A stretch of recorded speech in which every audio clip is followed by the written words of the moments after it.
Hello everyone, welcome back to our channel English నేర్చుకుందాం. ఈ వీడియోలో మనం చిన్న చిన్న ఆరోగ్య సమస్యలకు సంబంధించిన సెంటెన్సెస్ను ఇంగ్లీష్లో ఎగ్జాంపుల్స్తో నేర్చుకుందాం.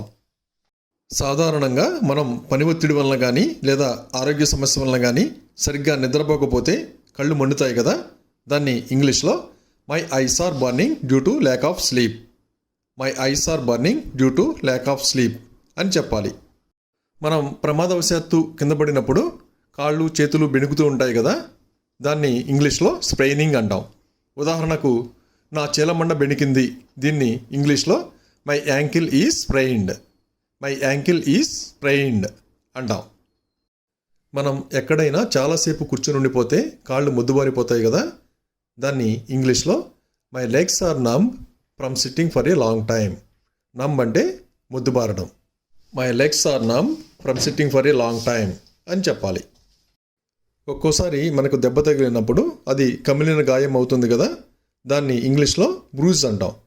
ఉదాహరణకు నా ఎడమ మోకాలికి కమిలిన గాయం అయింది, దీన్ని ఇంగ్లీష్లో I have a bruise on my left knee, I have a bruise on my left knee అంటాం. మనకి తలపై ఏదైనా దెబ్బ తగిలినప్పుడు బొప్పి కొడుతుంది కదా, దాన్ని బంప్ అంటాం. ఉదాహరణకి అతని నుదిడిపై బొప్పి ఉంది, దీన్ని ఇంగ్లీష్లో ఇలా చెప్పాలి, he has A bump on his four head, he has A bump on his four head. మనం ఎక్కువసేపు ఆపకుండా వ్రాస్తూ ఉంటే చేతులు తిమ్మిరెక్కుతాయి కదా, దాన్ని ఇంగ్లీష్లో క్రాంపింగ్ అంటాం. ఉదాహరణకు నా చేతులు తిమ్మిరెక్కుతున్నాయి, దీన్ని ఇంగ్లీష్లో my hands are cramping, my hands are cramping అంటాం. ఒక్కోసారి నిద్రలో కానీ ఎక్సర్సైజ్ చేస్తున్నప్పుడు కానీ మెడ పట్టేస్తుంది కదా, దాన్ని ఇంగ్లీష్లో నెక్ స్టిఫ్నెస్ అంటాం. ఉదాహరణకు నిన్న రాత్రి నుండి నాకు మెడ పట్టేసింది, దీన్ని ఇంగ్లీష్లో I have a stiff neck since last night, I have a stiff neck since last night అంటాం. మనం ఆటలాడుతున్నప్పుడు కానీ లేక చెట్లు గోడలు ఎక్కుతున్నప్పుడు కానీ కాళ్ళు చేతులు గీసుకుపోతాయి కదా, దాన్ని ఇంగ్లీష్లో స్క్రాచింగ్ అంటాం. ఉదాహరణకు చెట్టు ఎక్కుతుండగా నా కాలు గీసుకుంది, దీన్ని ఇంగ్లీష్లో I got a scratch on my leg while climbing the tree, I got a scratch on my leg while climbing the tree అని చెప్పాలి. రోజంతా నడవడం వల్ల నా పాదాలకు బొబ్బలు వచ్చాయి, దీన్ని ఇంగ్లీష్లో ఇలా చెప్పాలి, walking all day has caused blisters on my feet, blisters అంటే బొబ్బలు. Walking all day has caused blisters on my feet. మన కళ్ళకు ఎక్కువ శ్రమ కలిగినప్పుడు కానీ దుమ్ము పడినప్పుడు కానీ దురదగా అనిపిస్తాయి కదా, దాన్ని ఇంగ్లీష్లో ఇచ్చింగ్ అంటాం. ఉదాహరణకి నా కళ్ళు దురద పెడుతున్నాయి, దీన్ని ఇంగ్లీష్లో my eyes are itching, my eyes are itching అంటాం. మనం చిన్నపిల్లల్ని నవ్వించడానికి చక్కలి గింతలు పెడతాం కదా, చక్కలి గింతలు పెట్టడాన్ని ఇంగ్లీష్లో టిక్లింగ్ అంటాం.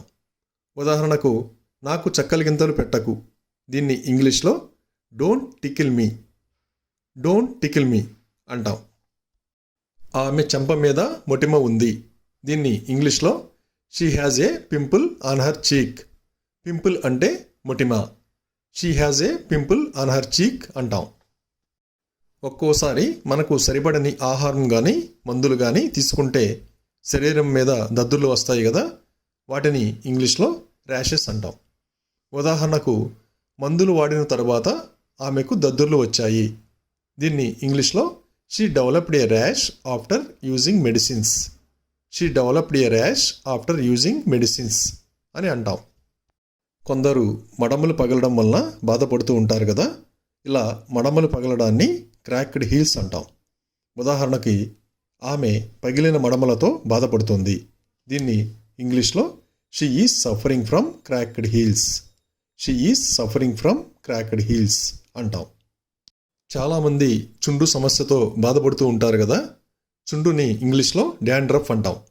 ఉదాహరణకి ప్రతి శీతాకాలంలో అతనికి చుండు సమస్య ఉంటుంది, దీన్ని ఇంగ్లీష్లో every winter he has a problem with dandruff, every winter he has a problem with dandruff అంటాం.